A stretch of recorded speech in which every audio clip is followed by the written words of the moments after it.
Riwayat yang mutawatir mengatakan bahwasanya Allah mengangkat Nabi Isa ke langit. Jadi arti wafat di situ artinya apa? Mengakhiri kehidupan ya Nabi Isa di dunia, dan dia memulai kehidupan yang baru di langit. Ya. Jadi wafat di situ adalah mengakhiri ajal kehidupannya di dunia, bukan dengan mencabut nyawanya. Nah itu penafsiran para ulama jumhur daripada ulama Muslim, ya terutama ahlu sunnah wal jamaah mengatakan bahwasanya Nabi Isa bukan dicabut nyawanya oleh Allah lalu ada jasadnya dikubur, tidak, tapi Nabi Isa itu diangkat ke langit. Dia berakhir kehidupannya di dunia. Dia memulai kehidupan baru yang ada di langit. Dan Allah akan turunkan kembali Nabi Isa di akhir zaman untuk menumpas Dajjal dan menolong agama Islam.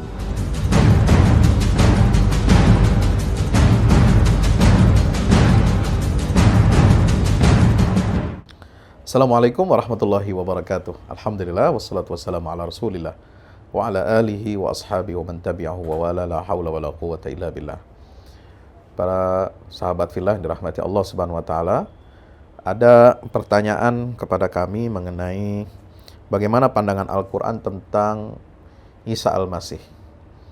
Kalau dalam istilah umat non-muslim itu disebutnya Yesus Kristus. Ya. Bismillah walhamdulillah. Wassalatu wassalamu ala Rasulillah wa ala alihi wa sahbihi wa wala ma ba'd. Pertama, harus kita garis bawahi bahwa ketika kami menjawab pertanyaan ini bukan dalam pengertian kita ingin mencampuri urusan agama lain.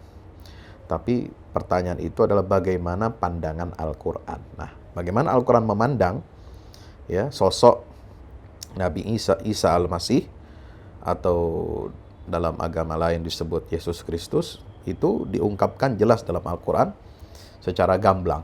Ya. Untuk apa? Untuk menepis syubhat atau keraguan-raguan atau kesalahpahaman atau kekeliruan dan penyimpangan. Sebab Al-Quran turun bukan hanya menjelaskan bagi kita umat Islam ini perkara-perkara hal-hal yang sudah jelas, sudah pasti, tetapi juga menjelaskan sesuatu atau hal-hal yang masih samar, atau yang sering dikelirukan, atau yang sering disalahpahami oleh sebagian manusia. Maka salah satu nabi yang paling banyak diungkap kisahnya dalam Al-Quran, ya, di antara 25 nabi dan rasul, itu yang paling banyak kisahnya dalam Al-Quran itu ada 5 yang disebut dengan rasul-rasul ulul azmi. Yaitu siapa? Nabi Nuh, Ibrahim, ya, Nabi Musa, Nabi Isa, dan Nabi Muhammad Sallallahu Alaihi Wasallam. Ya, inilah nabi-nabi yang perjuangannya berat menegakkan risalah Allah Subhanahu Wa Taala, dan umatnya cukup banyak. Ya, tetapi yang paling banyak disoroti adalah ya karena Nabi Nuh umatnya sedikit, Nabi Muhammad jelas umatnya sangat besar, banyak, dan tidak ada kesamaran, keraguan-raguan. Yang paling banyak disebut dalam Al-Quran adalah ya 3 sosok nabi. Yang pertama urutan Nabi Musa alaihissalam, yang paling banyak volumenya Al-Quran. Yang kedua adalah tentang Nabi Ibrahim, dan yang ketiga tentang Nabi Isa alaihissalam. Nah, Nabi Isa ya, atau Isa ibn Maryam, putra Al-Masih, Isa putra Maryam, yang diberi gelar Al-Masih di dalam Al-Quran, itu adalah sosok nabi yang dalam tanda petik kontroversial. Ya, di satu sisi ya, menurut orang-orang Yahudi, Isa itu bukan nabi. Dia adalah seorang pemberontak atau imam bid'ah dalam agama Yahudi. Ya, sebab tidak ada nabi setelah Nabi Musa alaihissalam dalam keyakinan Yahudi. Ya, Nabi Musa adalah nabi yang terbesar dari kalangan Bani Israel. Kemunculan Nabi Isa itu dianggap sebagai bid'ah, menyesatkan. Ya. Yang kedua, bagi orang Yahudi, Isa ini adalah anak haram, anak hasil dari perzinahan Maryam dengan laki-laki yang tidak diketahui identitasnya. Nauzubillah summa nauzubillah. Sampai mereka menuduh kepada Maryam, sebagaimana direkam dalam surat Maryam, ya Maryam, ma kana abuki imra'a sau'in wa ma kanat ummuki baghiyah. Ya, bapakmu orang baik-baik, ibumu orang baik. Ya, tidak pernah berbuat zina, tidak pernah menjadi pelacur. Tapi kenapa engkau bisa melahirkan anak laki-laki padahal engkau ini tidak bersuami atau belum menikah? Maka mereka menuduh Maryam itu berzina. Nauzubillah summa nauzubillah min zalik. Tapi di sisi lain, ya, di satu sisi Yahudi ini ekstrim menuduh, ya, Isa ini adalah putra atau anak hasil zina dan menganggapnya bid'ah dalam agama Yahudi, tidak diterima kerasulannya oleh pemuka-pemuka agama Yahudi. Nah, di sisi lain, ya, umat pengikutnya Nabi Isa alaihissalam ini mengkultuskan beliau, menganggap beliau ini lebih dari manusia biasa, ya, lalu disejajarkan dengan Tuhan karena betul-betul kelahirannya Nabi Isa ini sangat mengagumkan, menakjubkan. Kemudian mukjizat-mukjizatnya sangat luar biasa. Ya, sehingga mereka dalam memahami itu, ya, sudah tidak menggunakan rasional lagi. Ya, memahaminya ini ini adalah kalimat dari Allah, ruh Allah, anak Tuhan, bahkan Tuhan itu sendiri. Wal iyazubillah. Di sini disebutkan dalam surat Ali Imran, ya, bagaimana Nabi Isa ini memiliki mukjizat-mukjizat yang luar biasa. Kelahirannya saja sudah luar biasa, ya, tanpa ayah, dan itu adalah kehendak Allah Subhanahu wa taala. Apa kata Allah dalam surat Ali Imran ayat 45? Qalatil malaikatu ya Maryam innallaha yubasyshiruki bikalimatin minhu ismuhul masihu Isa ibnu Maryam wajihan fid dunya wal akhirah wa minal muqarrabin. Satu, kelahirannya luar biasa. Yang kedua, pada saat dia masih bayi dalam ayunan, ya, yukallimun nasa fil mahdi wa kahlan wa minas shalihin. Ya, dia berbicara kepada manusia. Kemudian yang ketiga, wa yu'allimuhul kitab wal hikmata wat taurat wal injil. Ya, Allah ajarkan kepada Nabi Isa, ya, isi Alkitab, hikmah, Taurat dan Injil. Kemudian Allah bekali Isa putra Maryam ini dengan berbagai macam mukjizat. Apa mukjizatnya? Anni qad ji'tukum bi ayatin mir rabbikum, ayat 49. Apa tanda mukjizat dari Allah, dari Tuhan kalian? Anni akhluqu lakum minat tini kahai'atit thair fa anfukhu fihi fayakunu thairan bi idznillah. Subhanallah, ya. Nabi Isa mampu membuat cetakan tanah dalam bentuknya itu berupa bentuk burung, lalu kemudian dia tiup dan dengan izin Allah menjadi burung. Subhanallah. Jadi makhluk hidup keluar dari makhluk, ya, yang mati, benda mati. Ini semua karena apa? Karena izin Allah Subhanahu wa taala. Itu mukjizat dari Allah, bukan karena semata-mata Nabi Isa. Ya, wa ubriul akmah wal abras wa uhyil mauta biidznillah. Aku dapat menyembuhkan orang yang bisu, ya, penyakit kusta, ya, kemudian dapat menghidupkan orang mati. Tapi ya, dengan catatan semua dengan izin Allah. Nah, inilah. Jadi kalau dalam perspektif Al-Quran, semua mukjizat Nabi Isa itu adalah dari Allah. Semua karena izin Allah, bukan karena kemampuan seorang Nabi Isa itu sendiri. Wa unabbiukum bima ta'kulun wa ma tadakhiruna fi buyutikum. Aku akan beritahukan, ya, Nabi Isa tahu apa yang kita makan, apa yang disimpan di dalam rumah-rumah kita.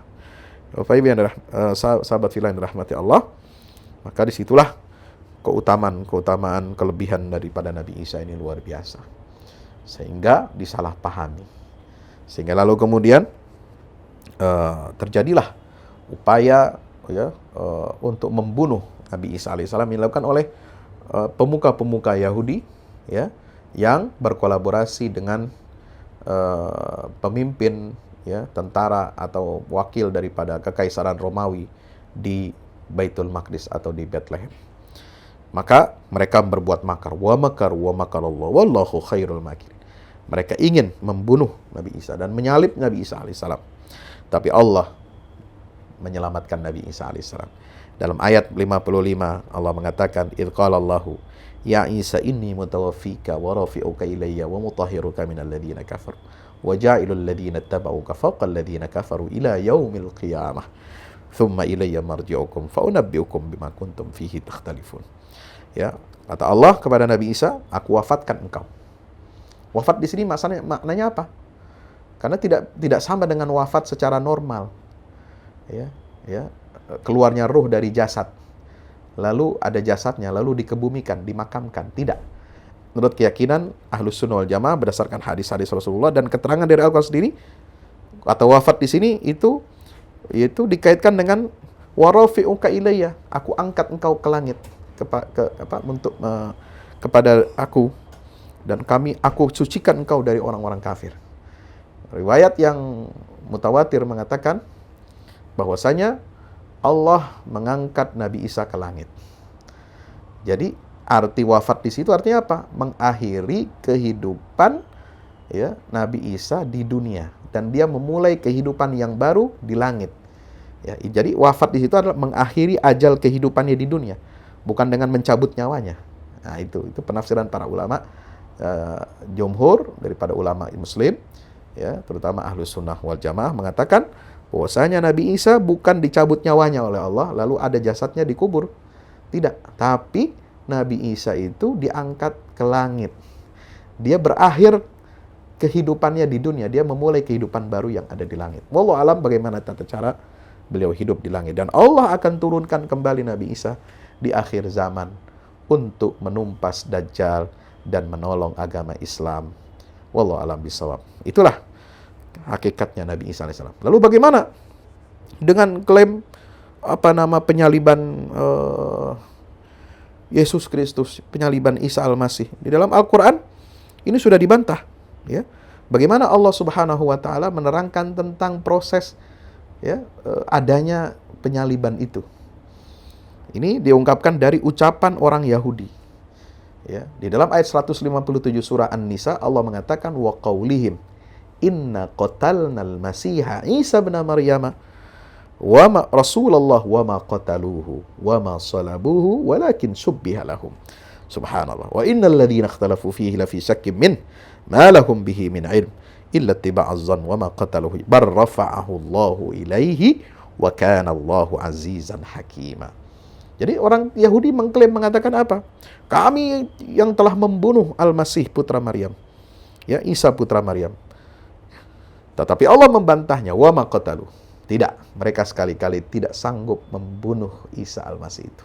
Kenapa? Nabi Isa dijaga oleh Allah, dilindungi oleh Allah. Seluruh wali Allah dilindungi oleh Allah Subhanahu wa taala dan kekasih Allah salah satunya di antara yang besar adalah Nabi Isa alaihissalam, dilindungi dia. Ya, maka mereka tidak sanggup membunuhnya. Apalagi tidak sanggup menyalibnya. Nah, lalu bagaimana? Ada yang sosok yang disalib, dibunuh dan disalib. Kata Allah, walakin subbiha lahum. Mereka tidak membunuhnya dan tidak menyalibnya, sehingga yang terjadi adalah sosok yang disalib dan dibunuh itu adalah siapa? Yang diserupakan wajahnya dan fisiknya dengan Nabi Isa alaihissalam. Ya.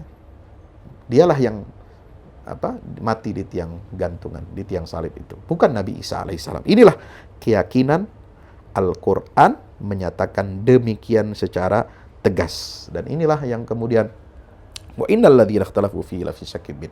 Subhanallah, ya. Maka jelaslah akidah kaum muslimin tentang Nabi Isa jelas, clear. Tidak ada keraguan di dalamnya, ya. Sehingga di dalam surat Maryam, ya, ada satu surat dinamakan dengan nama ibunya Nabi Isa. Subhanallah, ya, ini menerangkan tentang apa? Tentang ya, proses kelahirannya. Bagaimana kesuciannya ibunda Maryam, bagaimana proses kelahirannya Isa putra Maryam. Subhanallah, beliau dibela oleh Allah Subhanahu wa taala. Maka kemudian di situ ada kelahiran prosesnya disebutkan di dalam ayat 20 21 ya. Kemudian sampai ayat 45. Subhanallah, sampai Nabi Isa mengatakan wassalamu alayya yauma wulidtu wa yauma amutu wa yauma ub'atsu hayya dzalika Isa bin Maryam qaulal haqqi alladzi fihi yamtarun. Itulah Nabi Isa putra Maryam. Dia adalah yang menjadi ujian, batu ujian yang akan menyeleksi mana di antara orang-orang yang beriman secara benar kepada Allah dan mana yang tidak benar imannya kepada Allah. Dan beliau senantiasa memohon keselamatan dari Allah. Wassalamu alayya, semoga keselamatan Allah berikan kepadaku, ya, pada saat hari aku dilahirkan, pada saat aku mati, dan pada saat aku nanti dibangkitkan dari alam kubur. Subhanallah.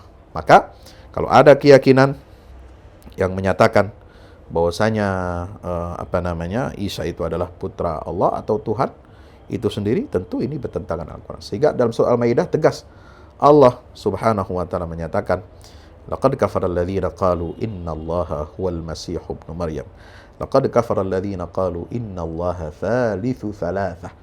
Ya, sungguh telah kafirlah orang yang mengatakan bahwasanya Allah Allah itu adalah Isa putra Maryam, atau yang mengatakan annallaha tsalitsu tsalatsah, Allah itu adalah satu dari 3 oknum, ya, atau yang disebut dengan Trinitas.